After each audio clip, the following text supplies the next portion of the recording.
देवाधिदेव परात्पर परम पिता परमात्मा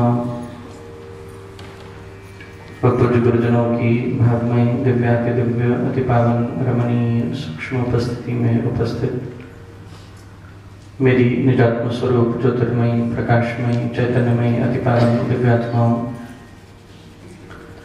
आप सबके भीतर विद्यमान सर्वनियंता सर्वव्यापक सर्वशक्तिमान अखिल ब्रह्मांड नायक जगदाधार सर्वेश्वर सर्वभूतात्मा अखिलेश्वर परमेश्वर को मेरे हृदय से कोटि कोटि नमन स्वीकार कीजिएगा, स्वीकार कीजिएगा।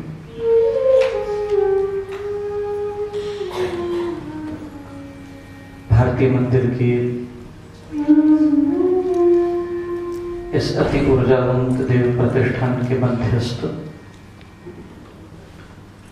श्रावण मास के पुनीत उपलक्ष्य में समायोजित 9 दिवसीय श्रीमद् भगवद गीता ज्ञान यज्ञ की 8वीं संध्या में व्यासपीठ पुनः पुनः आप सबका अभिनंदन एवं सत्कार से वंदन करती है।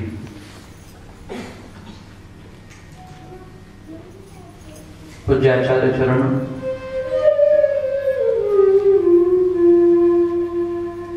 परम श्रद्धेय श्री उपेंद्र भाई जोशी जी, गणमान्य बंधुओं एवं भक्तिमती माताओं, मोह व्यक्ति की सामर्थ्य को तोड़ देता है और निर्मोही व्यक्ति ही, निर्मम व्यक्ति ही, आदि जगत गुरु शंकराचार्य भगवान कहते हैं, जीवन मुक्त की स्थिति तक जा सकता है। जीवन मुक्त होने की विधा जो है वो शुरू होती है सत्संग से। इसलिए आदि जगत गुरु भगवत्पाद शंकराचार्य भगवान कहते हैं, सतसंगत्वै निससंगत्वम, निससंगत्वै निर्मोहत्वम, निर्मोहत्वै निश्चल तत्वम, निश्चल तत्वै जीवन मुक्ति। जीते जी हर बंधन से मुक्त होना चाहते हो,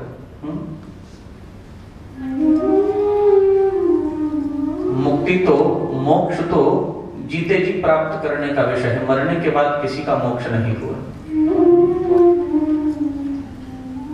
मरने के बाद तो कर्म भोग के अनुरूप नई नूतन यानी प्राप्त होगी। मुक्ति तो अभी होगी। और गीता किसी उधार मुक्ति की बात नहीं करती, नकद मुक्ति देती है। गीता से मिलने वाली मुक्ति उधार नहीं, बिल्कुल नकद है, हार्ड कैश। लोग बात करते हैं मरने के बाद की मुक्ति की। मोक्ष का अर्थ ही है मोह का क्षय। मोक्ष अन्य कुछ नहीं है, मोह का क्षय ही मोक्ष है। जिसने मोह का क्षय कर दिया, उसी को मुक्ति प्राप्त होगी। वही व्यक्ति अंततोगत्वा जीवन मुक्त कहलाएगा। सत्संग में आओगे, बैठोगे, सत्संगत्वै निसंगत्वम, यहां पर निसंगता की कला सीखोगे। कैसे हुआ जाता है निसंग? महाराज जनक विदेह कहलाते थे, राजा थे, मिथिला नरेश थे। बड़े बड़े संत महात्मा आकर प्रश्न किया करते, महाराज आप विदेह कहलाते हैं, लेकिन विदेह हैं कैसे? हम नहीं मान सकते।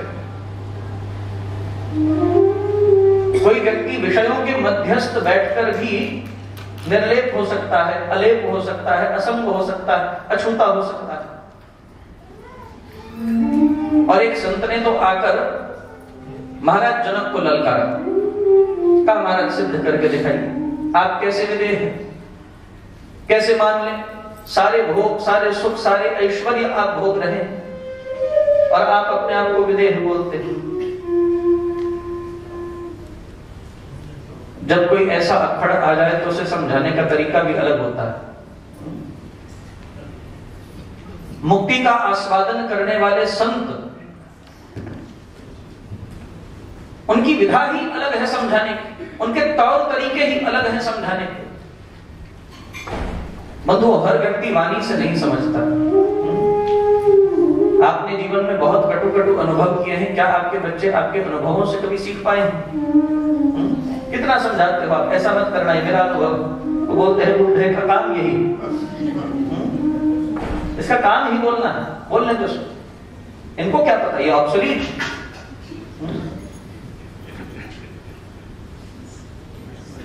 आप एक लैपटॉप यूज करते हैं, वो थोड़े दिन बाद ऑब्सोलीट हो जाता है, नई टेक्नोलॉजी आ जाती है तो उसको बदल देते हो। अब बात कैसे बदलोगे? ये मुझे आज तक समझ में नहीं आया। कई बच्चे आकर कहते हैं स्वामी जी माँ बाप ऑब्सोलीट हो गए। और भारत में कुछ ये बीमारी ज्यादा है, यहां का मुझे बहुत अनुभव नहीं।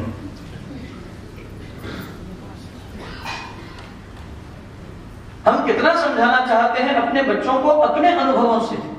The bitter experience that we have had in life, we want to make them learn. Don't go this way.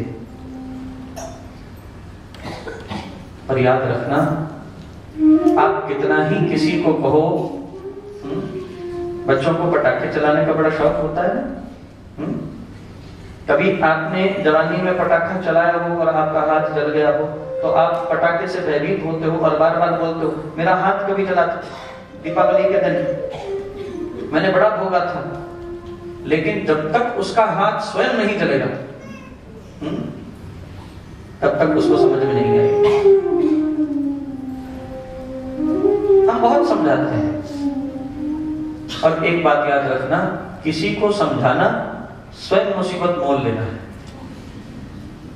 मैं तो हमेशा कहता हूं जो अनुभव किसी को होने वाला है उसको एक बार हो जाने दो।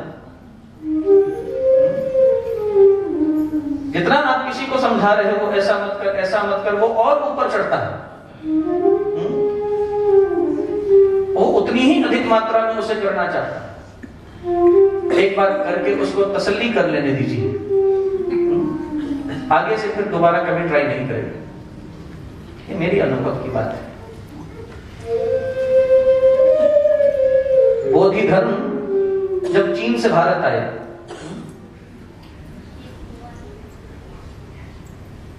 बड़े विचित्र थे बोधि धर्म, महात्मा बुद्ध के परम शिष्य थे।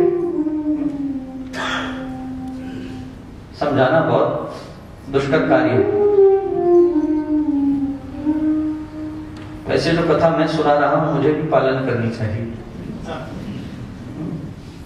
लेकिन एक प्रसंग जरूर सुना दूं आपको। बोधि धर्म भारत से चीन आए, चीन से भारत आए, तो जब यहां पहुंचे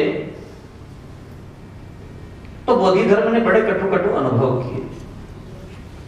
और जब भी किसी से बात करते तो उसकी ओर मुख करके नहीं, दीवार की ओर मुख करके। लोग मिलने आते, बड़ा विचित्र लगता उनको तरीका, ये कौन सा तरीका? जब भी कोई मिलने आता तो दीवार की ओर मुख कर लेते और फिर बात करते। बड़े सिद्ध महात्मा थे, बहुत तो प्रश्न करने की हिम्मत ही नहीं करते, कोई कोई हिम्मत जुटाता है, कोई कोई पूछने की हिम्मत जुटाता है। ऐसा क्यों? 80% लोग तो जो हो रहा है उसको एज इट इज एक्सेप्ट करने में बिलीव करते हैं।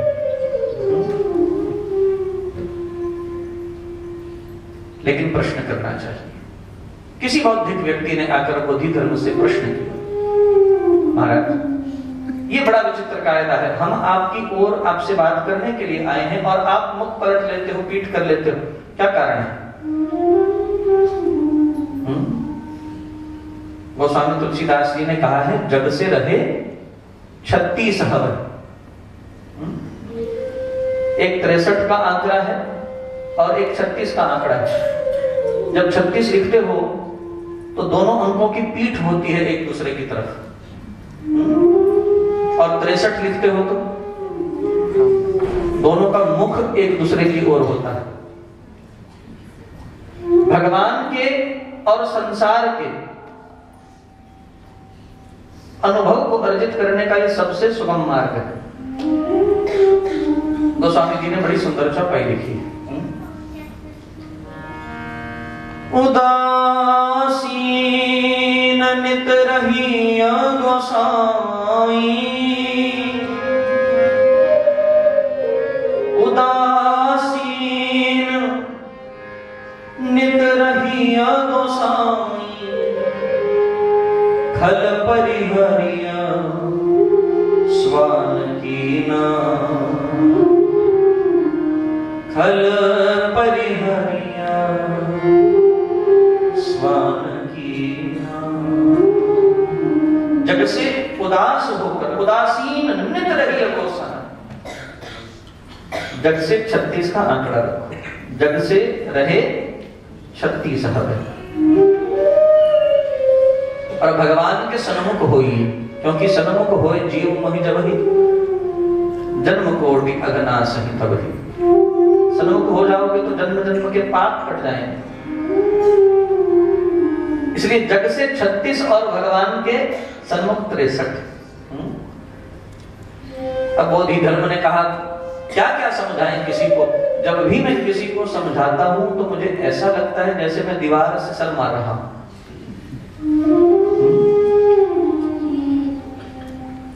उत्तर बड़ा गहरा है बंधुओं, हो सकता है कभी मैं भी ये उत्तर दूं। मेरी बात पर बहुत चिंतन करना। जब रात को लेटोगे तो मेरी बात को अपनी बुद्धि में थोड़ा घुमाना। मैं ही नहीं, बहुत सारे संतों को कभी कभी ऐसा अनुभव होता है मानो वो व्यक्ति के आगे नहीं, किसी दीवार के आगे बैठे हैं, क्योंकि सुनता सब कुछ है मानव, लेकिन उसके बाद उसका आचरण वैसा नहीं होता। साधु बड़ी कड़वी कड़वी बातें बोलते हैं, कील जैसी कड़वी। क्यों बोलते हैं?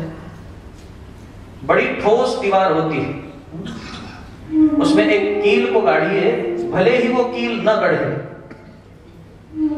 लेकिन एक निशान छोड़ती है। छोड़ती है कि नहीं छोड़ती? एक निशान छोड़ देती है। लेकिन मानव का चित्त उस दीवार से भी कड़ा है। मानव का जो चित्त है वो उस दीवार से भी ठोस है। उस पर कितने ही कड़वे वचनों की कील क्यों न मारो, कितने ही ज्ञान को, कितने ही भारे ज्ञान का हथौड़ा लेकर, मोह मुदगर लेकर उस पर प्रहार करने का प्रयास करो, लेकिन कील पर, कील का निशान दीवार पर छप जाता है, मनुष्य के चित्त पर नहीं। ये विडंबना नहीं तो और क्या है। बोधि धर्म ने कहा, मुझे लगता है जब भी मैं किसी व्यक्ति से बात करता हूं तो मैं दीवार से सर मार रहा हूं, इसलिए दीवार की ओर मुख कर लेता हूं। किसी ने कहा, महाराज फिर बात सन्मुख होकर कब करोगे? बोले, जब कोई सर देने वाला मिल जाएगा। जब कोई सर देने वाला मिल जाएगा उस दिन सन्मुख हो जाऊंगा। मनुष्यानाम सहस्रेषु कश्चित् दति सिद्धये यततामपि सिद्धानां कश्चनाम वेति तत्त्वतः। कोई एक विरला होता है जो तत्व को जानता है। रामकृष्ण परमहंस से किसी ने पूछा, महाराज आप सत्संग करते हो किस लिए? ये जगत बदल जाएगा? बोले मैं जगत के लिए सत्संग नहीं करता, एक विवेकानंद ढूंढने के लिए सत्संग करता। एक विवेकानंद पैदा हो गया तो एक पंक्ति से विश्व को बदल देगा।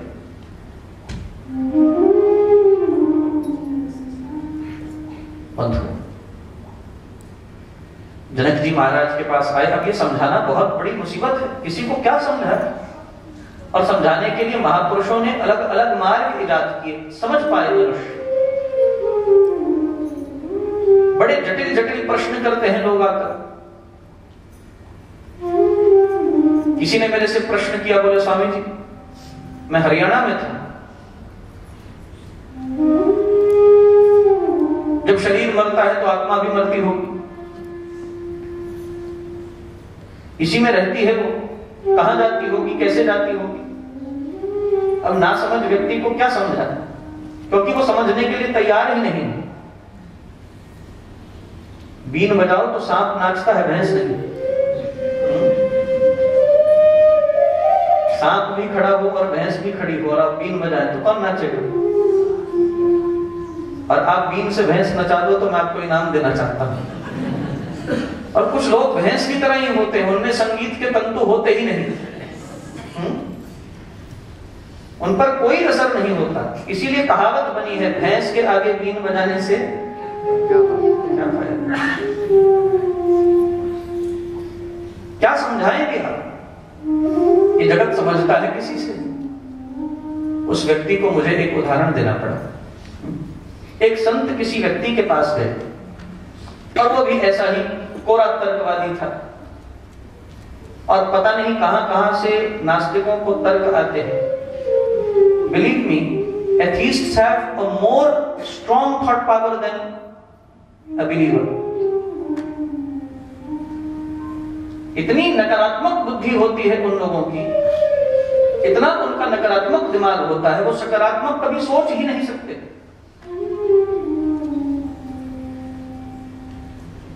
और ऐसे व्यक्ति का त्याग ही करना उचित होता है, लेकिन उनको भी समझाने का तरीका है। एक संत किसी व्यक्ति के पास गए, कोरा तर्कवादी था। उसने भी यही प्रश्न किया, जब शरीर मरता है तो आत्मा भी मरती हो। बहुत समझाया संत ने, कई उदाहरण दिए। आत्मा का नाश नहीं होता, आत्मा केवल वस्त्र मात्र बदलती है। पांसांसि लीर्णानि यथा विहाय नवानि गृह्णाति नरोपराणि। गीता के कई उदाहरण दिए, कठोपनिषद की कई श्रुतियां सुनाई, कैवल्य की श्रुतियां सुनाई, सर्वसार की, अध्यात्म की, निर्वाण की, सारे उपनिषदों की श्रुतियां सुनाई, लेकिन वो नहीं समझे। आम का मौसम था, आम के फल आ रहे थे। संत के पास एक आम था। संत ने कहा, बेटा ऐसा है तुम अभी नहीं समझोगे, ये प्रसाद रखो, अभी मैं जाता हूं फिर लौट कर आऊंगा। तुम इस आम को संभाल कर रखना और मैं 3 महीने बाद लौटूंगा, तब तक इस आम को सुरक्षित रखना, संभाल कर रखना, खाना नहीं। आम का फल देकर संत चले गए।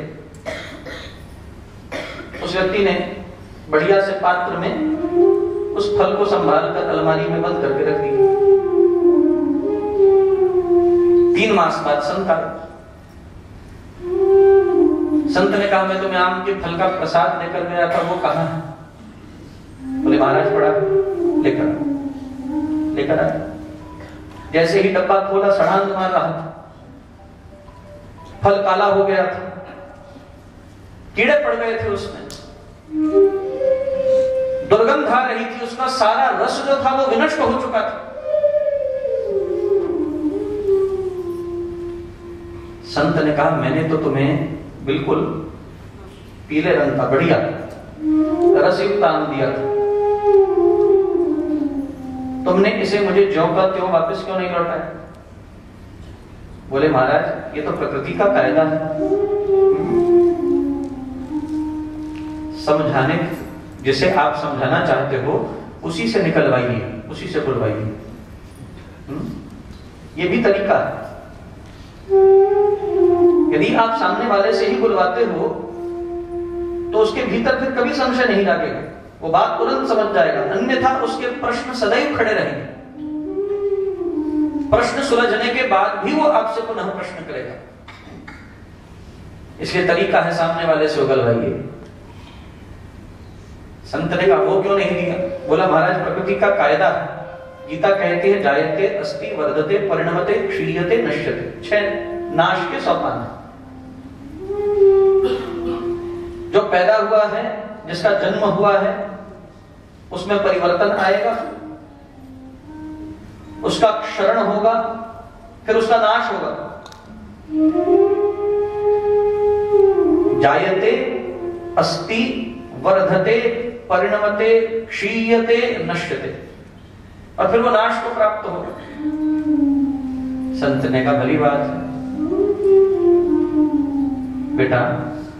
अच्छा एक बात बताओ, आम का फल जो था समय पाकर काल के प्रभाव से नष्ट हुआ, क्या इसकी गुठली भी नष्ट हो गई?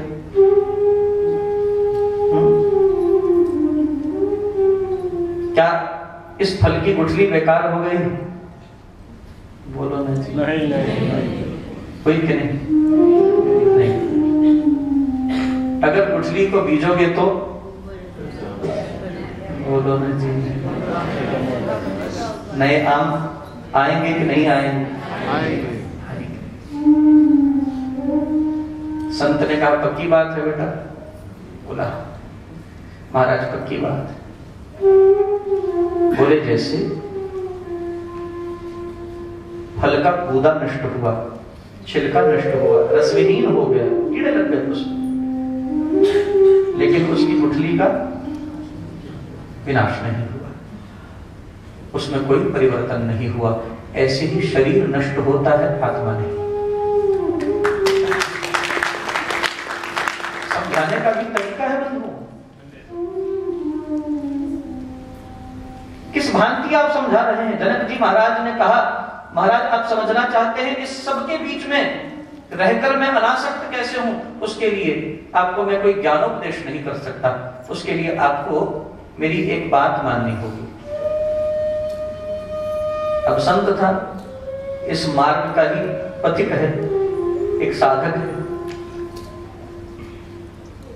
गुरुदेव कहा करते थे हर संत और हर साधक यात्री है अध्यात्म के डगर का। कोई आगे है, कोई पीछे, मंजिल पर कोई नहीं पहुंचा। बड़े सुंदर शब्द है। कोई महान उच्च कोटि का महापुरुष ही इस बात को मानता है, नहीं तो सब कहते हैं हम पहुंच चुके हैं। जिसे देखो वो दावा कर रहा है मैं पहुंच गया। गुरुदेव कहा करते थे सब यात्री हैं। हाँ, ये बात हम जरूर स्वीकार करते हैं। The practical thing is somebody is a little ahead, somebody is behind. That's it. Nothing more than that. अगर प्राप्ति हो गई होती तो फिर ये जन्म ही क्यों होता? लोगों को भगवान बनने का बड़ा शौक है, मुझे आज तक समझ में नहीं आई। जिसे मौका मिलता है वो भगवान बनने में को कोई कमी नहीं छोड़ता। और याद रखना, ये बड़प्पन का भूत ही नीचता है, और जो छोटा होकर जीता है वही बड़ा बनता है। जो बड़ा बनने का प्रयास कर रहे हैं अंततः छोटे पड़ जाएंगे। गुरु नानक देव जी महाराज ने दूब का उदाहरण दिया है। बाढ़ आती है तो बड़े बड़े समुद्र धराशायी हो जाते हैं, लेकिन जो नन्ही दूब होती है वो ज्यों की त्यों कायम रहती है, उसका कुछ नहीं बिगड़ता। इस जगत में जीने की विधा है नन्ही दूब बन जाएगी। हम बहुत बड़ा बनने की कोशिश करते हैं, वहां चढ़ना चाहते हैं जहां से गिरे तो मल्टीपल फ्रैक्चर होगा। इतना ऊपर चढ़ना चाहते हैं, इतना ऊपर मत चढ़िए कि गिर जाए। मैंने साई संस्थान में गुरु नानक देव जी महाराज का एक सूत्र दिया था। गुरु नानक देव जी महाराज उस पदवी को प्राप्त करने के बाद भी धरती पर बैठकर कीर्तन किया करते, कथा किया करते। गुरु नानक देव जी महाराज से आकर गुरु सिखों ने कहा, महाराज आप इतने महान हैं, हम आपके लिए इतने बड़े बड़े आसन लगाते हैं, आप नीचे क्यों बैठते हैं? गुरु नानक देव जी महाराज ने कहा था, जो नीचे बैठता है वो कभी नहीं गिरता। जो ऊंचा बैठा है उसके गिरने की आशंका सदैव बनी हुई है, लेकिन जो धरातल पर बैठा है, धरती पर बैठा है, वो कभी नहीं गिरता। हम क्यों इतना बड़ा बनना चाहते हैं? इसलिए जो छोटे बन गए हैं, जिनके जीवन के अंदर निरअहमता आ गई है, जो निर्मम है, निरअहम है, बंधुओं वो बड़े महान बन जाते हैं। जगत उन्हें पूजता है उनकी विनम्रता के कारण, उनकी सहिष्णुता के कारण, उनके सदाचार के कारण। ध्यान देना, जनक जी महाराज ने कहा, ये समझाए नहीं समझेगा, इसको समझाने का तरीका। बोले महाराज आपको कुछ करना पड़ेगा। संत ने कहा सब कुछ करने के लिए तैयार। पता जनक जी ने एक पारद का प्याला, पारद समझते, मरकरी, एक पालित प्याले के अंदर मरकरी को भरा and filled it up to the brim, और बोले महाराज एक काम करो, जाओ और हमारे मिथिला के बाजार को देखकर आइए।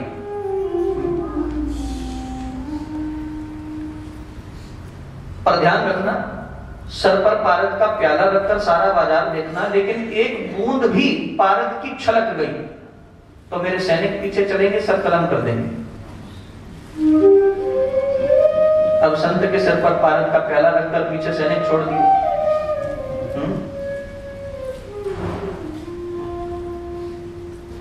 और बाजार के अंदर से संत गुजर रहे हैं, शेर याद आ रहा है नायडू जी।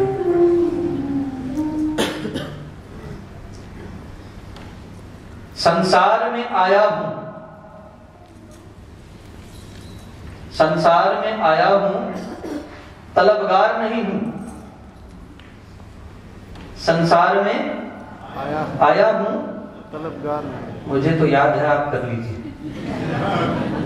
मुझे याद, आप सोचे मैं रिवीजन कर रहा हूं अपनी। संसार में आया हूं, तलबगार नहीं। बोलो ना जी, ये बोलो ना जी भी मेरा ट्रेडमार्क है। मुझे ही ट्रेडमार्क मिला है।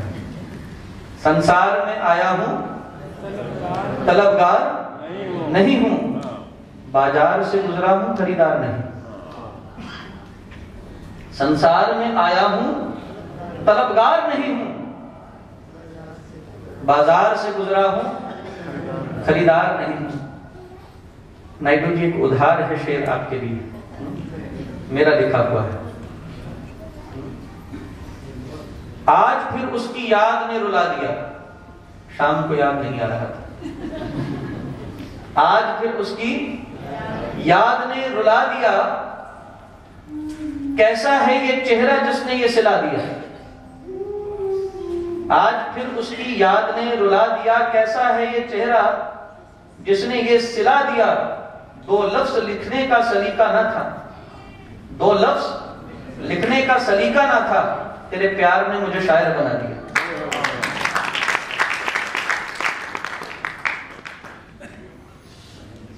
हमारे बीच शायर और शायरी चलती रहती है। चमन से बिछड़ा हुआ गुलाब हूं मैं, चमन से बिछड़ा हुआ गुलाब हूं मैं, खुद अपनी तबाही का जवाब हूं मैं। चमन से बिछड़ा हुआ गुलाब हूं मैं, खुद अपनी तबाही का जवाब हूं मैं। यूं निगाहें न फेरना मुझसे ऐ श्याम, यूं निगाहें न फेरना मुझसे ऐ श्याम, तेरी चाहतों में हुआ बर्बाद हूं मैं। आज से 5 साल पहले लिखे थे, आज याद आए। कभी कभी कलम चलती है अकेले बैठकर, लेकिन उसके लिए तन्हाई चाहिए, बाजार नहीं। संसार में आया हूं, तलबगार नहीं हूं, बाजार से गुजरा खरीदार नहीं। निकला वो संत बाजार से सिर पर पारद का प्याला रख के, और जैसे ही पारद का प्याला रखकर जा रहा था, ध्यान कहाँ था? बोलो नहीं, प्याले के ऊपर। प्याले क्यों? यदि खून छलकी तो सब कलम नहीं जाए। सारा ध्यान पारद के प्याले में था। बाजार बीत गया, जनक की सभा में पहुंचा साबुत सिंगल पीस। जनक जी महाराज ने कहा, महाराज आइए आइए, अभिनंदन है आपका। बड़ा कष्ट हुआ होगा, पता नहीं। बाजार कैसा लगा? साधु को गुस्सा आ गया, पागल आदमी, बावरा। लोग तुझे विधेय बोलते, तेरे जैसा बावरा कौन होता?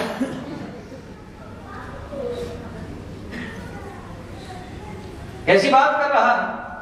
एक तो सर के ऊपर पारद का प्याला रख दिया, फिर तलवारें छोड़कर पीछे बंदे भगा दिए। अब पूछता है बाजार कैसा? बाजार किसने देखा? सारा ध्यान तो पारद के प्याले में था। जनक कहते हैं, महाराज को समझ में आई, क्या आगे बताऊं? संत समझ गए, हम समझे या ना समझे, लेकिन साधु समझ गए। जिस भांति उस साधु का ध्यान मृत्यु में था, कहीं मृत्यु उस सिर पर पड़ी है, सिर पर खड़ी है, कहीं हावी न हो जाए, लपक न ले। कितने ही बाजार से क्यों न गुजरा हो, उसे कोई एहसास नहीं था मैं कहां से जा रहा हूं। वहां सोना बिक रहा है, चांदी बिक रही है, कितने ही प्रलोभन वहां क्यों न प्रस्तुत थे, लेकिन उन प्रलोभनों से विमुक्त होकर जनक की सभा तक वो आया। जनक जी ने कहा, महाराज जैसे आपको बाजार से गुजरने के बाद भी बाजार नहीं दिखाई दिया, वैसे ही जिस व्यक्ति को नारायण और मृत्यु याद है, जो दो बातों को कभी नहीं भूलता, दो बातों को याद रख, जो चाहे कल्याण, नारायण एक मौत को तुझे श्री भगवान। जिसे मृत्यु याद है, उस व्यक्ति का कभी अमंगल नहीं हो सकता, वो अनासक्त होता। सतसंगत्वै निससंगत्व, निससंगत्वै निर्मोहत्व, वही निर्मोहता की स्थिति को प्राप्त होता है। और जो निर्मोही हो गया है, निर्मोहत्वै निश्चल तत्व, उसे ही निश्चल तत्व की प्राप्ति होती है। वही अपने आत्म स्वरूप को जान पाता है, वही गाता है चिदानंद रूपः शिवोहम शिवोहम। और बंधुओं, जिसे निश्चल तत्व की प्राप्ति हो गई है, वही व्यक्ति जीवन मुक्त है।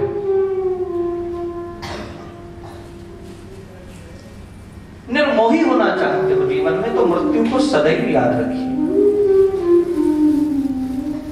मृत्यु भूलती है तो इंसान पाप करता है, दुराचार करता है, अहंग्रस्त हो जाता है। एक महिला एक गांव में बड़ा क्लेश करती थी। जब कोई 60 से ऊपर हो जाता है, उसको बोलते हैं सठिया गया, बोलते हैं। सरकार भी कहती है अब ये काम का नहीं रहा, घर भेज दो। इसका जितना अर्क निकल सकता था निकाल चुके हैं, अब इसे घर भेजो, किसी काम का नहीं।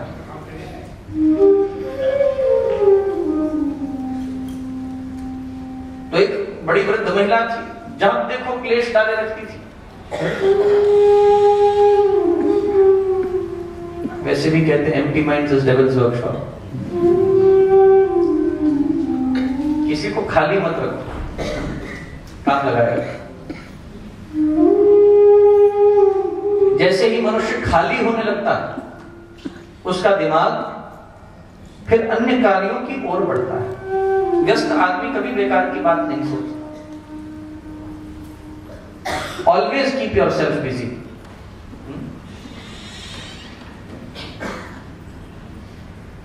ये जो वृद्ध महिला थी बहुत परेशान करती थी, लोगों को क्लेश डाले रखती थी, और महात्मा बुद्ध उस गांव में आए। और जब तथागत उस गांव में आए तो सबने जाकर कहा, महाराज हमारी एक समस्या है, हम बड़े सुखी, लेकिन ये जो वृद्ध महिला है किसी की आगे मत पूछो, किसी तरह इसको सुधार दीजिए। बुद्ध ने कहा, देखो एक बार उसको मेरे पास ले आओ। बोले, महाराज यही तो सबसे बड़ी मुसीबत है, आपके पास आती तो ये सब क्यों करती।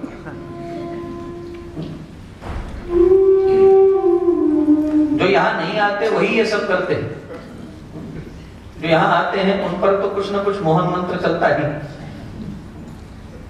यहां आ जाए तो फिर बात कुछ और है। यहां नहीं आता समस्या ही तब है। बोले, महाराज यहां नहीं आई। बुद्ध बोले, नहीं आती तो मुझे ले चलो।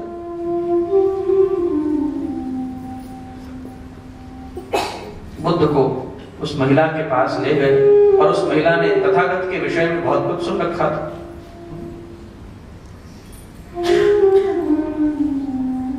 उस महिला ने बुद्ध को प्रणाम किया, और जैसे ही प्रणाम किया बुद्ध ने देखा उस महिला को बड़े गंभीर और बहुत ही पहली दृष्टि से बुद्ध उस महिला को देखने लगे। महिला सोच में पड़ी, आखिर कोई विचित्र ही बात होगी। बुद्ध को कहने लगी, क्या देख रहे हैं। बुद्ध ने कहा, तेरे मस्तक को देखकर मुझे समझ आ रही है कि आज से 7वें दिन तेरी मृत्यु है। अब व्यक्ति किसी से भले ही न डरता, बोलो ना जी, डरता है कि नहीं डरता। बड़ा मुश्किल लगता है। लियो टॉलस्टॉय की एक बड़ी सुंदर कहानी। एक लकड़हारा रोज जंगल में जाता था, बड़ा दुखी था। सुबह आओ, लकड़ी काटो, गट्ठड़ बांधो, बाजार में जाओ, बेचो, 2 पैसे लाओ, कुछ नहीं बचता, रोटी खाओ, फिर अगले दिन फिर जंगल चले जाओ। क्या ये मैकेनिकल लाइफ बनी हुई। दुखी आया हुआ था, पेड़ के नीचे बैठा था, सोच रहा था, अरे मौत तो क्यों नहीं आ जाती, मौत क्यों नहीं आ जाती, ऐसे जीवन से अच्छा है तो आकर मुझे उठा ले। और कहते हैं मौत ने सुन लिया। टॉलस्टॉय की कहानी है। मौत आ गई, उसे कहने लगी, चलो बंधु चलते हैं। बोला, तुम कौन। बोले, मैं मृत्यु हूं, तुम ही बुला रहे थे अभी, क्यों नहीं आ जाती, क्यों नहीं आ जाती, मैं तुम्हें लेने आई। बोले, लोगों को आजकल मजाक भी अच्छा नहीं लगता।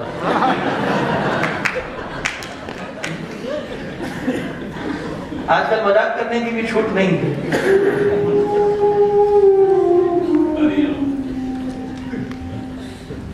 बोलते हैं मौत आ जाए और आकर खड़ी हो जाए तो मजाक करने की भी छूट नहीं। कौन मरना चाहता, जिसे देखो सब अमर होना चाहते हैं।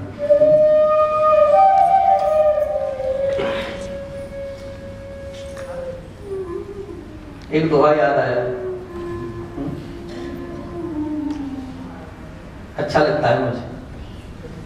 लक्ष्मी पाथे उपले, लक्ष्मी पाथे उपले, खेती जो है धनपाल। अमर जो थे वो मर गए, सबसे अच्छे ठन पाल। एक लड़के की कहीं शादी हुई, उसका नाम ठन था। तो जब शादी हुई तो पत्नी ने कहा, नाम बदल, नहीं तो तेरे साथ नहीं रहूंगी। कैसा नाम है ये ठन? जहां जाते हैं ठन आ गए, ठन आ गए। रवीन भाई को मसाला मिल रहा है आगे सुनाने के लिए।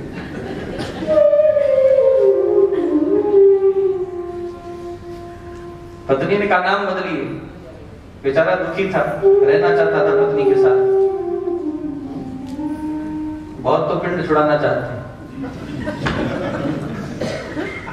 बाकी जो रहना चाहते हैं उनकी कथा न्यारी है। तो बेचारा गया, कोई अच्छा नाम देखो। एक महिला बैठी थी, उपले बना रही थी, तो बोला तेरा नाम क्या है? बोली लक्ष्मी। लक्ष्मी होकर तू उपले बना रही थी? साक्षात लक्ष्मी है तेरा नाम और तू उपले बना रही। बोले अरे लक्ष्मी नाम होने से कोई लक्ष्मी थोड़ी ना हो जाती। कई लक्ष्मियां हैं जो रंग हैं बिल्कुल, घूमती है जगत में, बड़ी सारी लक्ष्मियां बिल्कुल रंग होती है, लेकिन नाम होता है लक्ष्मी। कोई नाम रखने से लक्ष्मी बन जाता है? और ये भली बात है। उसने कहा आगे गए। एक किसान खेती कर रहा था, बोले तेरा नाम क्या? बोले धनपाल। बोले फिर खेती क्यों कर रहा है? बोले कोई नाम रखने से धनपाल बन जाता है? तो बात तो बिल्कुल ठीक। आगे गया तो एक व्यक्ति की अर्थी जा रही थी, बोले जो मर गया इसका नाम क्या था? बोले अमर। बोले फिर मर क्यों गया? यथा नाम ना तथा गुना। बोले मरना तो जीवन का सिद्धांत है, अमर रखने से कोई अमर थोड़ी ना होता है, मरना तो पड़ेगा। तो अपनी पत्नी के पास वापस गया, बोला ऐसा है लक्ष्मी पाथे उपले, खेती जो है धनपाल। लक्ष्मी पाथे याद कर लीजिए, काम आएगा। लक्ष्मी पाथे उपले और खेती जो है धनपाल। अमर जो थे वो मर गए, सबसे अच्छे ठनपाल। हम ठनठन ही रहेंगे, रहना है तो रहे, नहीं रहना तो जा। अब मैं ये भूल गया चले कहां से, कहां बीच में छोड़ा। कहीं छोड़ा हाँ? नहीं आगे निकल गए। देख रहा हूं किसको याद है कहां छोड़ा था। हाँ एक बोलिए। हाँ माता जी, टॉलस्टॉय की कहानी। ये है श्रोता, बाकी सब सोता है।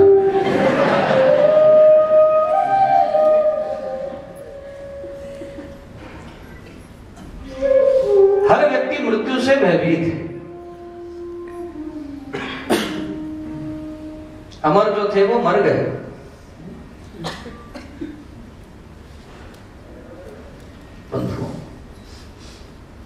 महात्मा बुद्ध ने परख रहा था कितने आप सावधान रहिए, क्योंकि कई जगह से घूमकर सूत्र पर वापस आऊंगा। महात्मा बुद्ध ने महिला को कहा 7वें दिन मृत्यु हो जाएगी। अब कौन है जो मौत से नहीं डरता? सब डरते हैं मौत से।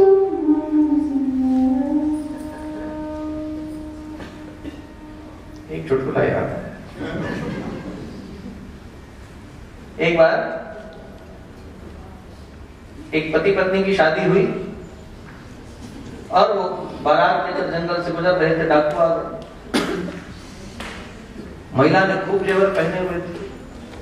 अब वो तलवार तो बेचारी दिखाने के लिए होती दूल्हे के पास,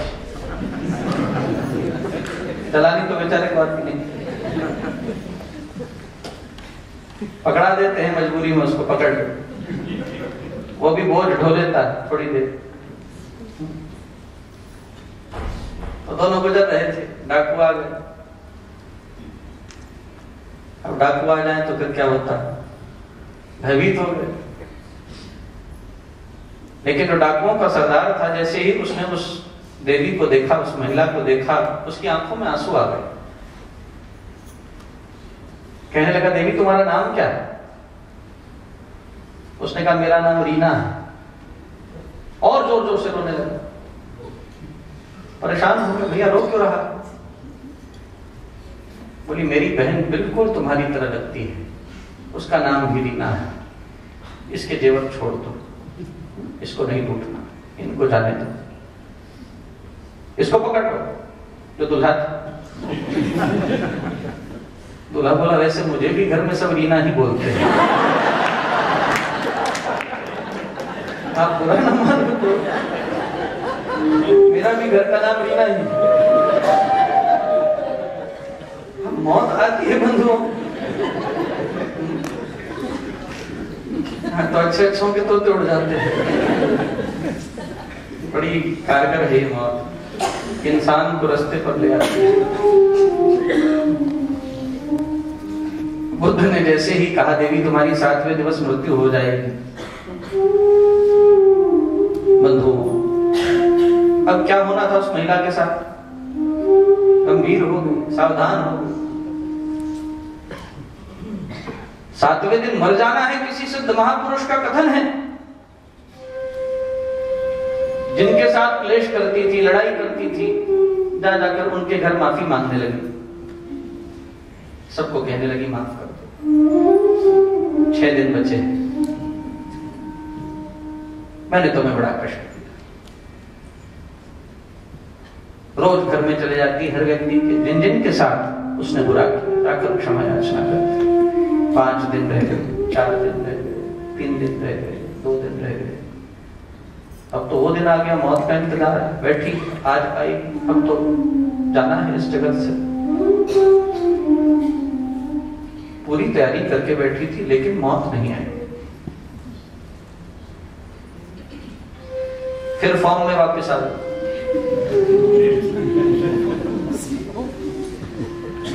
दौड़ी दौड़ी बुद्ध के पास गई। एक पति की पत्नी मर गई, संस्कार करके घर आए तो बिजलियां कड़कने लगी, बोला पहुंच गए। पता चल गया, वहां जाकर भी शुरू हो गई, यहीं ये काम नहीं करती थी, वहां भी यही काम करती थी। वो फिर फॉर्म में वापस आ गई, बुद्ध के पास गई, बोले क्या नौटंकी? तथागत ने कहा नौटंकी का मतलब, बोले आपने कहा था 7वें दिन मर जाएगी। बुद्ध ने कहा बिल्कुल ठीक कहा। ठीक क्या कहा? 7वां दिन आ गया है, प्रतीक्षा कर रही हूं, अभी तक मृत्यु नहीं आई। बुद्ध बोले 8वां दिवस होता ही नहीं, मृत्यु जब भी आएगी 7 दिन के भीतर ही आती। 8वां दिवस इजाद ही नहीं हुआ, 8वां दिवस किसी के लिए बना ही नहीं। लेकिन मृत्यु एक सावधानी ले आती है, मोह का क्षय करती है, भंग करती है। हम मृत्यु को भूल कर बैठे हैं। युधिष्ठिर से पूछा था यक्ष ने, हे युधिष्ठिर, इस दुनिया का सबसे बड़ा आश्चर्य क्या है? युधिष्ठिर जी ने क्या उत्तर दिया था? हर व्यक्ति को एक न एक दिन इस जगत से जाना है, लेकिन ये जानते हुए कि एक न एक दिन इस जगत से विदा होना है, कोई भी व्यक्ति उसके लिए तैयार नहीं है। There is no preparation. बंधुओं, जगत के 98% लोग मूर्छा में मरते हैं, बेखबर, बेहोश, उनकी कोई तैयारी नहीं होती कि जाना है, उन्हें जबरदस्ती ले जाया जाता है।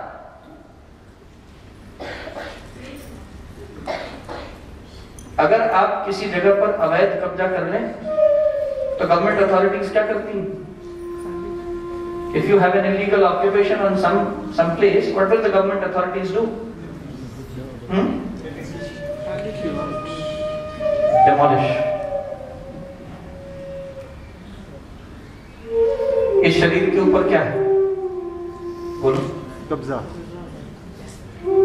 नहीं बोलेंगे। इस शरीर के ऊपर भी इलीगल ऑक्यूपेशन है। भगवान रोग भेजते हैं, बीमारियां भेजते हैं, हम क्या करते हैं? We fight them out. We don't want to leave this body, illegally occupied it. And there is a demolition authority. That is death. आदमी का जिस्म है क्या जिस पे शैदा है जहां? आदमी का जिस्म है क्या जिस पे शैदा है जहां? एक मिट्टी की इमारत, एक मिट्टी का मकान, खून का गारा बना, ईंट जिसमें हड्डियां, चंद श्वासों पर खड़ा है यह ख्याल आशियां।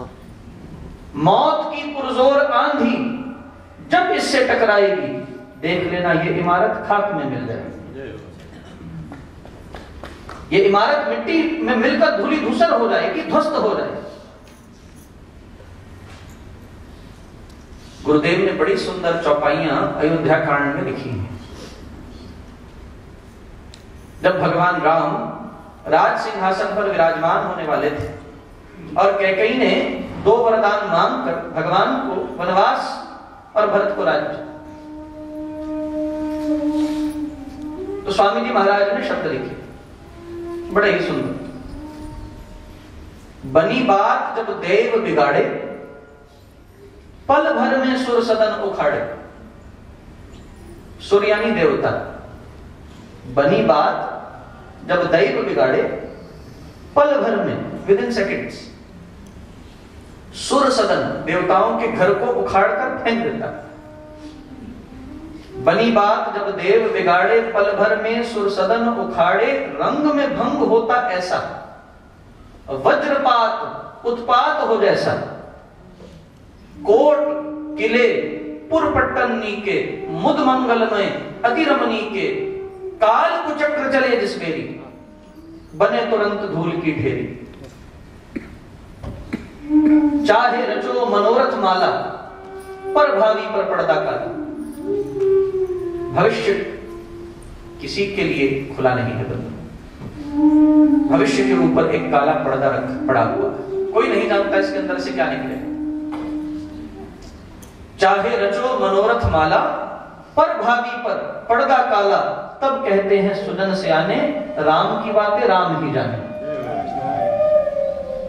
उसकी बातें वही जानता है। हम कितना ही प्रयास क्यों न करें, हमारा इस शरीर पर एक अवैध कब्जा है। हमें केवल दूसरों से मोह नहीं होता। 4 ऐष्णाएं प्रबल मानी गई हैं शास्त्र में। उनमें सबसे प्रथम है जीवेष्णा। 4 ऐष्णाएं कौन कौन सी हैं? जीवेष्णा, पुत्रैष्णा, वित्तैष्णा, लोकेष्णा।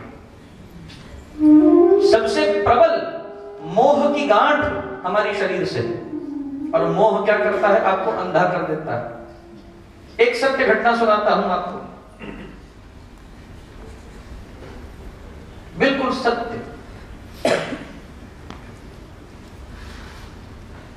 एक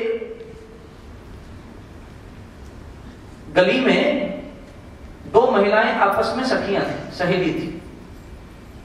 दोनों के नवजात शिशु हुए। एक महिला जो थी, सहेली थी, उसको कहीं शादी पर जाना था, तो अपने बच्चे को अपनी सहेली के पास छोड़कर चली गई। 2 घंटा के लिए तो मेरे बालक को संभाल लो। बड़ी विचित्र बात है बंधु। वो महिला उस बालक को छोड़कर गई, और परम सहेलियां हैं, दोनों के बालक हैं, और घर में आग लग गई।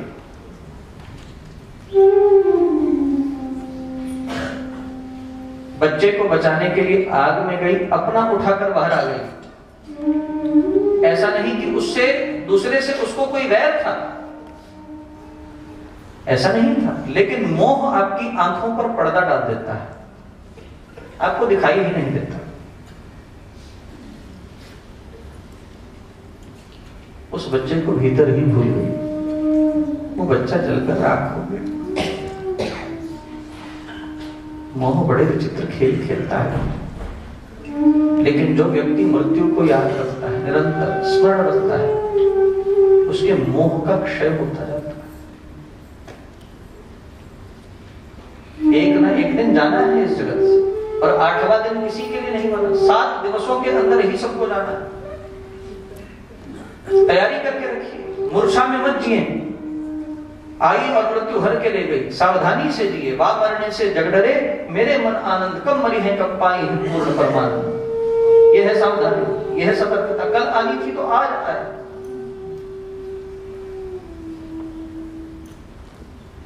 जिनका मोह नष्ट हो गया है सदा सर्वदा के लिए, वो व्यक्ति अपनी सामर्थ्य में भी पूर्ण होते हैं, और वही व्यक्ति जगत पर उपकार भी कर सकते हैं, क्योंकि उनकी आंखों पर वो पर्दा नहीं होता, वो सबको समभाव से देखते हैं।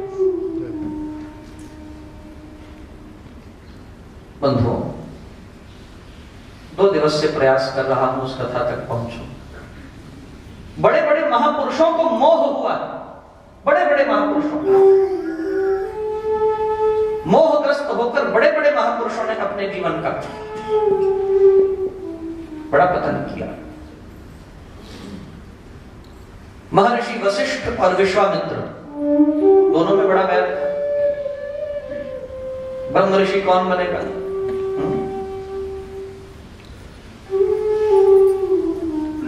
जहां देखो वहां सब कुर्सी के ही दीवाने हैं।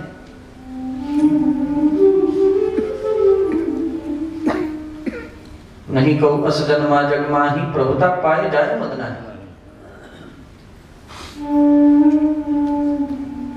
बड़ा वैर था। और विश्वामित्र ने वशिष्ठ जी के पुत्रों को मार दिया। सुनी होगी आपने। और इतना आपस में इनमें युद्ध हो गया था कि भगवान विष्णु के पास पहुंच गए लड़ते लड़ते, और जाकर क्या कहा, कौन होगा ब्रह्म ऋषि? भगवान ने तब कहा, शेष ने धरती का भार उठा रखा, जो धरती के भार को उठा लेगा वो ब्रह्म ऋषि बन जाए। विश्वामित्र जी के ऊपर धरती का भार शेष ने रखा, थर्रा गए, नहीं सह पाए। वही विश्वामित्र वैर करते हैं वशिष्ठ से और 100 पुत्रों की हत्या की। विश्वामित्र ने वशिष्ठ के 100 पुत्र मार दिए। और वशिष्ठ जी तो बड़े ब्रह्मज्ञानी थे, ब्रह्म ऋषि का खिताब था इनके पास। ये जो वशिष्ठ जी महाराज थे, भगवान राम को उपदेश देते थे, संसार मिथ्या है, ब्रह्म सत्य है। योग वशिष्ठ खोलकर पढ़िए कभी ध्यान से। ज्ञान, कर्म और वैराग्य की जो चर्चा योग वशिष्ठ में हुई है वो बड़ी अद्भुत है। कभी आपको सुनाऊंगा, बड़ा अद्भुत ग्रंथ है, मुझे बहुत प्रिय लगता है। कलयुग की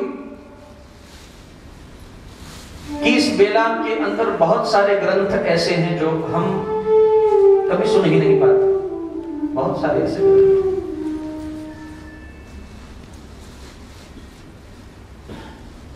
इसके कुछ इन ग्रंथों के प्रति भी रुझान होना चाहिए। कभी उपनिषद होने चाहिए, कभी योग वशिष्ठ हो, कभी अद्वैत सिद्धि हो, कभी विचार सागर हो, कभी शारीरिक भाष्यकम हो। बड़े अद्भुत ग्रंथ हैं।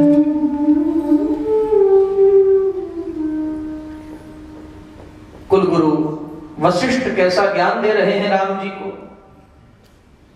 लेकिन जब उनके पुत्रों की हत्या कर दी विश्वामित्र ने तो उनको मोह हो गया। मोह बड़ा सताता है जीव। और देखो बंधुओं, आपको कितना ज्ञान है इससे कोई फर्क नहीं पड़ता। जब परिस्थिति आएगी, when you have to fight the situation, your knowledge will be tested then and there.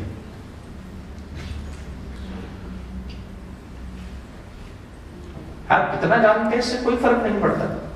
How much do you know? How much knowledge have you attained in life? It holds no value. It will be only tested when situations come to you, and how do you behave in those situations? बहुत लोग टूट जाते हैं, बोलते तो बहुत कुछ, लेकिन परिस्थिति संभाल नहीं सकते, बिखर जाते हैं। जैसे किसी ने माला के सूत को तोड़कर उसके मन के बिखेर दिए, फिर एक एक मन का उनको चुगना पड़ता है, फिर सूत में डालना पड़ता है, फिर बांधना पड़ता है। और मोह यही करता है, विनष्ट कर देता है।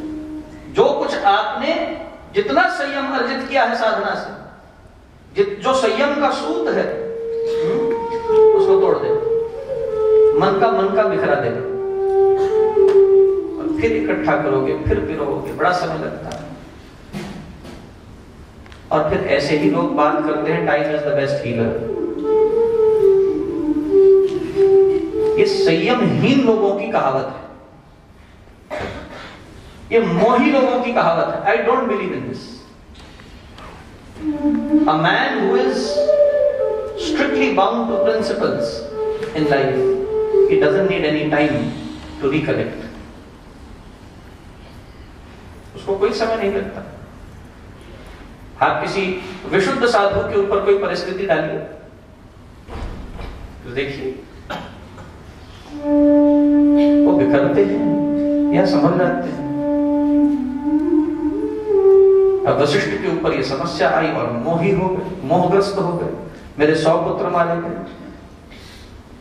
और सोचा वशिष्ठ जी ने नदी में जाकर कूदकर आत्महत्या कर ली। बड़ी सुंदर कहानी है, बड़ी मार्मिक कथा, मुझे बहुत बुरी लगती है। और कहते हैं नदिया में कूदने के लिए एक ब्रह्मज्ञानी चला है। क्या फायदा है इस ज्ञान का? आना जाना तो जगत का सिद्धांत है। किसी के घर में निधन हो जाता है, वो भगवान का भजन छोड़ देता है। बंद कर दो। क्यों? मैं तो आज तक इस बात को समझ नहीं पाया। आप सूतक कहो या पातक कहो, आपके श्वास बंद हो गए क्या? सूतक में आपके प्राण बंद हो जाते हैं। ये उपासना का आयाम तो श्वास श्वास से है, कैसे छोड़ सकते हैं? मेरे माता पिता का निधन हुआ बंधुओं, उस दिन भी सत्संग हुआ, संस्कार करने के बाद भी सत्संग हुआ। क्यों न करें? उसका नाम तो हर परिस्थिति में जपना चाहिए।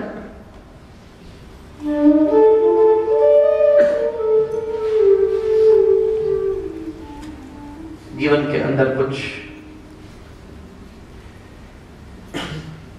मैं ये नहीं कहता कि आप इन मान्यताओं को नकार दीजिए, लेकिन भगवान के भजन को जारी रखिए।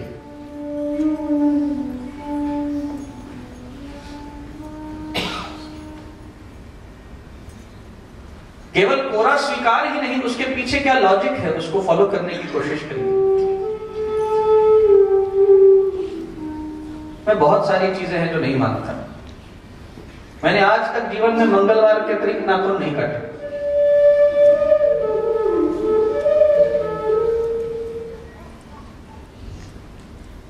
और मुझे तो नहीं लगता मेरा कोई अमंगल होता। जिस दिन बिल्ली रास्ता काट जाए उस दिन काम बन जाता है। हम बिल्ली ढूंढते हैं, कहीं से रास्ता काट जाए, कोई अच्छी बात होगी, और उस दिन बिल्ली मिलती ही नहीं।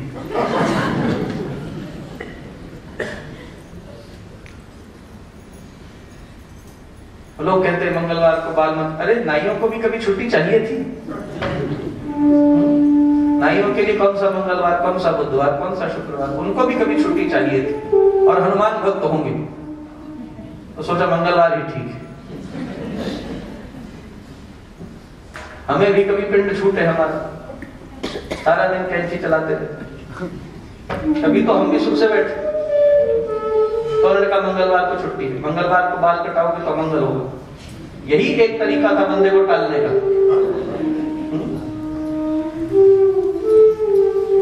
और जिसको भय डाल दो वो तो बस फिर आगे नहीं बढ़ता।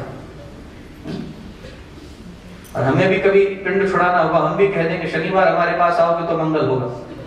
तो लोग कहेंगे शनिवार बन जाएगा।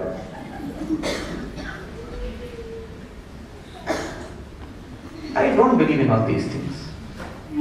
सातों दिन भगवान के क्या मंगल क्या वीर, सातों दिन भगवान के क्या मंगल क्या वीर, जिस दिन सोए देर तक भूखा रहे फकीर। सब दिन भगवान के, किसी दिवस में भेदभाव न करें।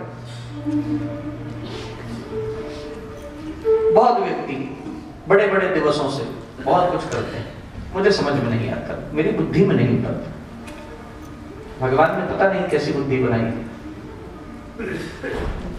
लेकिन एक बात याद रखिए स्पष्ट रूप से, उसकी उपासना किसी भी स्थिति में नहीं छूटनी चाहिए। महाराज से किसी ने प्रश्न किया, स्वामी जी महाराज से, हम शौच आदि क्रिया के लिए जाते हैं तो सुमिरन करना चाहिए क्या नहीं करना चाहिए? महाराज ने कहा वहां प्राण बंद होते हैं, वहां प्राण रुक जाते हैं, और रुक जाते हो तो मत लेना, क्योंकि सांस सांस से सिमर सुजान, राम राम प्रभु राम। श्वास श्वास से होनी चाहिए उपासना। उपासना शरीर का धर्म नहीं है। किसका धर्म है?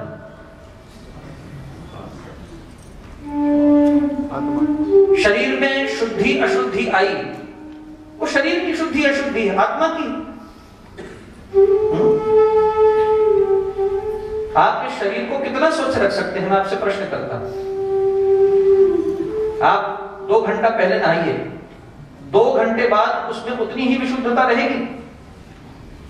बताइए, नहीं कर सकते। आप शरीर को कितना पवित्र कर सकते हो? इस शरीर के उत्पाद क्या है? आंखों से, नाक से, कान से, मुंह से, त्वचा से क्या निकलता है? कितना आप इस शरीर को स्वच्छ रखेंगे? नहीं रख सकते। ये शरीर ही अशुद्ध है, और उपासना शरीर का आयाम ही नहीं, शरीर केवल एक साधन बना है।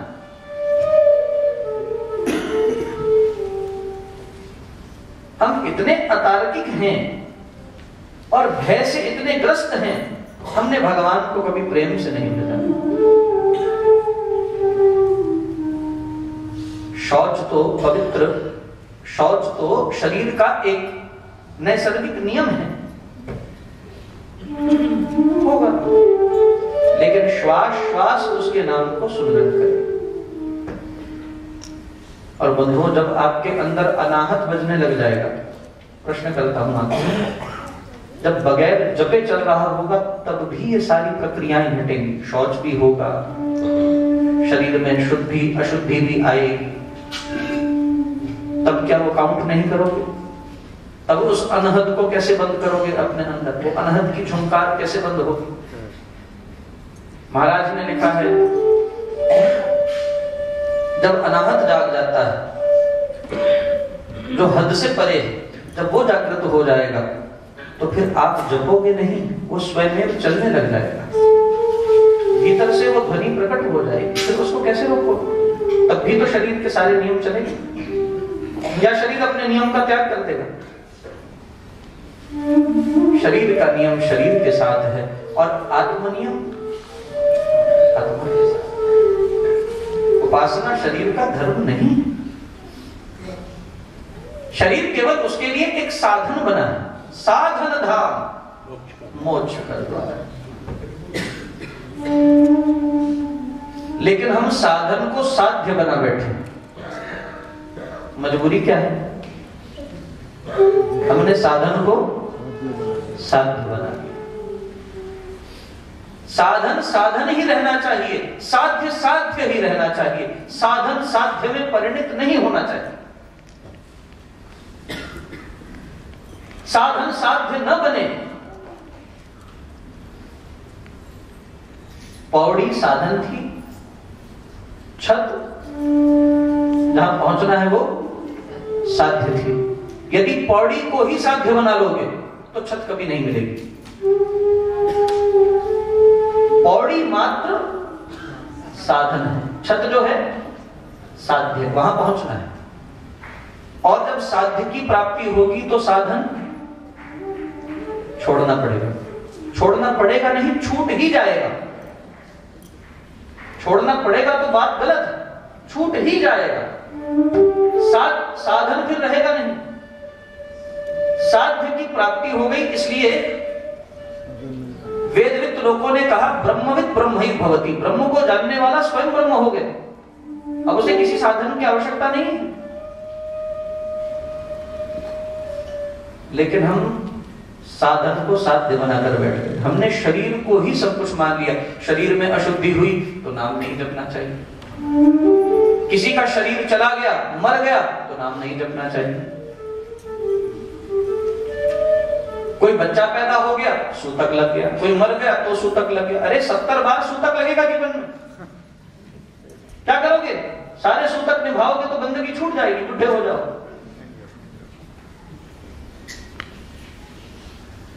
उपासना किसी भी कीमत पर नहीं छूटनी चाहिए। हमने वो तो ना छोड़ा जो छोड़ना था। महात्मा बुद्ध के पास एक राजा गया, सोचने लगा क्या लेकर जाऊं बुद्ध के लिए। बुद्ध के पास ले जाने के लिए कोई बेशकीमती चीज होनी चाहिए। एक बहुत बड़ा हीरा और एक बहुत ही सुंदर ब्रह्म कमल अपने हाथ में दोनों लिए और लेकर बुद्ध के पास चला गया। जैसे ही बुद्ध के पास पहुंचा, बुद्ध ने कहा फेंक दो। क्या फेंक दो? बोला शायद हीरा बुद्ध को अच्छा नहीं लगा, फेंक दी। बुद्ध ने कहा फेंक दो। अब क्या है, एक फूल है, ब्रह्म कमल है, वो भी फेंक दी। बुद्ध ने कहा फेंक दो। अब तो कुछ था नहीं। क्यों कह रहे हैं फेंक दो? क्या फेंक दो? बुद्ध ने कहा फेंक दो। क्या फेंक दो? बोले अपने अहम को फेंक दो। जो छोड़ना है, जिस ममता को छोड़ना था, जिस अहंकार को छोड़ना था, वो तो छोड़ा नहीं। उसकी उपासना उल्टे और छोड़ दी। समझ नहीं आती जगत के लोगों को कौन सिखाता है उसकी बंदगी से दूर होना। उसकी बंदगी श्वास श्वास से चलनी चाहिए। बंद हर श्वास उसके अर्पित हो जाए, यही जीवन का सार है। परिस्थितियां आएगी तो इंसान की परख हो जाती है। मैंने बहुत लोग देखे हैं, बोलते बहुत कुछ है, परिस्थिति आती है तो विकल हो जाते हैं, टूट जाते हैं, बिखर जाते हैं, क्योंकि उनकी उपासना कायम नहीं है। वो उपासना में सुदृढ़ नहीं है। उन्होंने मंत्र का आश्रय पूर्ण नहीं किया। तोड़ देगी आपने भय का निर्माण कर दिया। और जो भगवान के उपासक हैं उन्हें करते।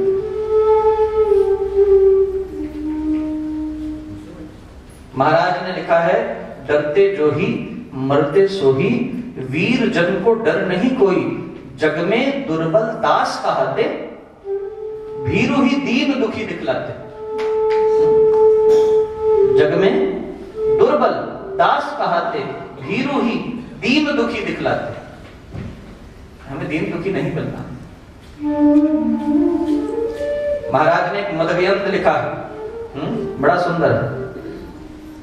भगे भ्रम भय भूत, उद्यमी वीर खड़े से। कोई उद्यमी हो, कोई वीर हो, उसके आगे न भय आता है न कोई भ्रम होता। भगे भ्रम भय भूत, ये भ्रम और भय के भूत वीर को देखकर भाग जाते हैं। भगे भ्रम भय भूत, उद्यमी पुरुषार्थी वीर खड़े से। और आगे लिखा है, चूहा बिल्ली न डरे, आलसी लेटे पड़े से। कोई आलसी लेटा हुआ हो, उसके ऊपर से चूहा भी फांद कर निकल जाता है, चूहा भी उससे भयभीत नहीं होता। चूहा बिल्ली न डरे, आलसी लेटे पड़े से। वीर बनिए। और ये शेर रोज पढ़ा करो। डरा सके हमको जमाना, जमाने में ये दम नहीं। डरा सके हमको जमाना, जमाने में ये दम नहीं। जमाना हमसे है, हम जमाने से। समय हो गया। वशिष्ठ जी कल ही आएंगे। वशिष्ठ जी की चर्चा कल 4 से 6 बजे पूर्ण होती है यज्ञ की। निर्मम और निरअहम और सम, दुख सुख शमी। अभी सुख दुख शमी की बारी मुझे नहीं लगती आएगी, ऐसी ईश्वर इच्छा हो गई। सोई जो राम रचि राखा, वो करी तर्क बढ़ावे साखा। अस कही लगे जपन हरि नाम। प्रयास करूंगा सम सुख दुख शमी को सहज भाव में लेने का। लेकिन कल निरअहमता जो है ये भी बहुत आवश्यक है जीवन में। निर्मोहता आधार है निरअहमता। जैसे किसी इमारत को खड़ी करने के लिए नींव चाहिए, जो निर्ममता है वो निरअहमता का आधार है, नींव है। जो निर्मम होते हैं वही निरअहम भी हो सकते हैं, जो निर्मम नहीं है वो निरअहम नहीं होते, क्योंकि मम से ही अहम की व्युत्पत्ति हुई है। ममत्व के अंदर, मेरेपन के अंदर मैंपन छिपा हुआ है। ममता है मेरा और अहम है मैं। मेरे के अंदर मैं छिपी हुई है। ये घर किसका है? ये मेरा घर है। ये पति किसका है? मेरा है। ये पत्नी किसकी है? मेरी है। मेरा मेरा मेरा मेरा मेरा मेरा, ये मेरा मेरा है मम।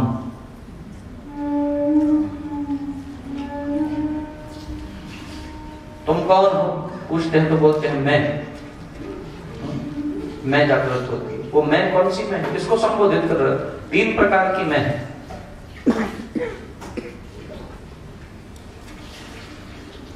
एक तो शारीरिक मैं है, मैं ये शरीर हूं। और एक चेतन को संबोधित करते हो, वो जो अंदर बैठा है चेतन, वो विशुद्ध मैं है। तीसरी की चर्चा कल करूंगा बड़े भाव और प्रेम से। यहीं विश्राम देंगे 2 मिनट के लिए, भाव और प्रेम से, एक भाव से आज के सत्र का समापन करें। सब प्रेम से गाएं, श्रद्धा के साथ 2 मिनट नाम संकीर्तन करके गीता जी की आरती करें भाव और प्रेम से। जैसे वीराने में कोई बस्ती, सुनी महफिल में आ जाए मस्ती। जैसे वीराने में कोई बस्ती, सुनी महफिल में आ जाए मस्ती। जैसे पतझड़ में फूल खिल गया, मेरा सांवरा मुझे मिल गया। मेरा सांवरा मुझे मिल गया। मेरा सांवरा, वो मेरा सांवरा,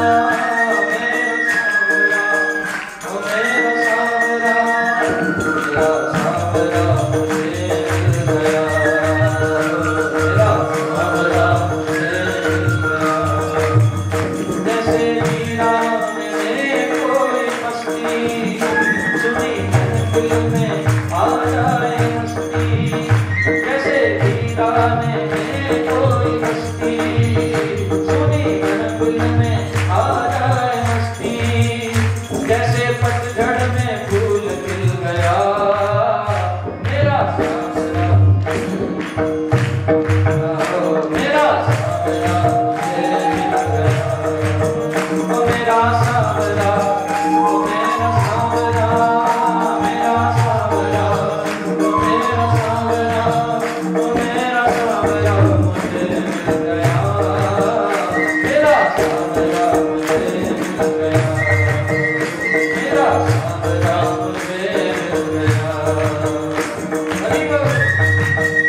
प्यासे को मिल जाए पानी, जैसे प्यासे को मिल जाए पानी, जैसे गूंगे को मिल जाए वाणी, जैसे गूंगे को मिल जाए वाणी, जैसे प्यासे को मिल जाए पानी, जैसे प्यासे को मिल जाए पानी, जैसे गूंगे को मिल जाए वाणी, जैसे गूंगे को मिल जाए वाणी। मिल गया वो जो हाँ हो गया, मेरा सावरा मुझे मिल गया, मेरा सावरा मुझे मिल गया, मेरा सावरा मुझे मिल गया, मेरा सावरा मुझे मिल गया। वो मेरा सावरा, वो मेरा सावरा, मेरा सावरा, वो मेरा सावरा, मेरा सावरा मुझे मिल गया, मेरा सावरा मुझे मिल गया। हरि बोल।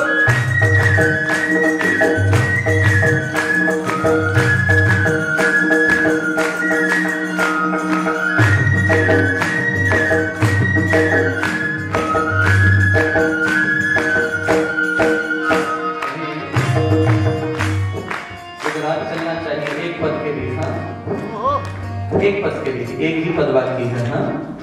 जैसे दीपक को मिल जाए बाती, जैसे दीपक को मिल जाए बाती, किसी बिछड़े को मिल जाए साथी, किसी बिछड़े को मिल जाए साथी, जैसे दीपक को मिल जाए बाती, जैसे दीपक को मिल जाए बाती, जैसे बिछड़े को मिल जाए साथी, जैसे बिछड़े को मिल जाए साथी, जैसे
4 से 6 बजे हुई और रविवार को बस यात्रा और आपके बीच तीनों बसों में थोड़ी थोड़ी देर के सम्मिलित हों ऐसा मुझे आदेश दिया है।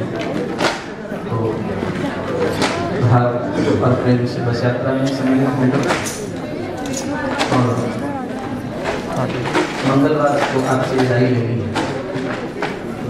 मंगलवार को भारत के लिए प्रस्थान करना तो यही 4 दिवस आपके साथ बड़े भाव और प्रेम से निकलना है अभी।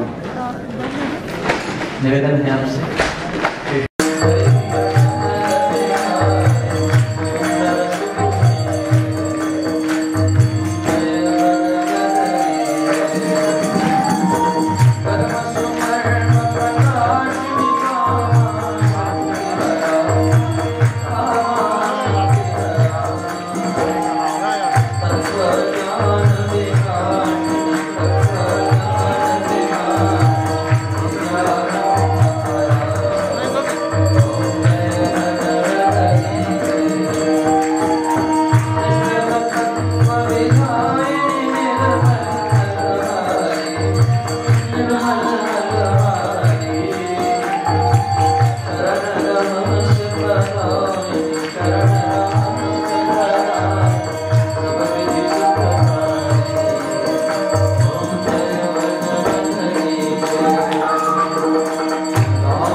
गंगा मैया की गीता मैया की, गायत्री मैया की, भारत माता की सदा, वैदिक सनातन संस्कृति की, सब संतों की, सब धर्मों की, सब पंथों की, परम श्रद्धेय स्वामी सत्यानंद सरस्वती जी महाराज की, परम श्रद्धेय श्री प्रेमनाथ जी महाराज की।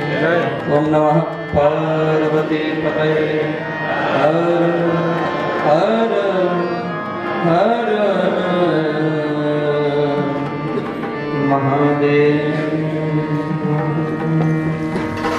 कल शाम को पूर्णाहुति है, पुनः आपको अवगत करा दूं। और सही 4 से 6 बजे तक कल ज्ञान यज्ञ का समापन होगा। और परसों को हम बस यात्रा में जाएंगे, जैसा रवि भाई आपको बताएंगे। और सोमवार को एक दिन आपके मध्यस्थ रहेंगे, मंगलवार को भारत जाएंगे।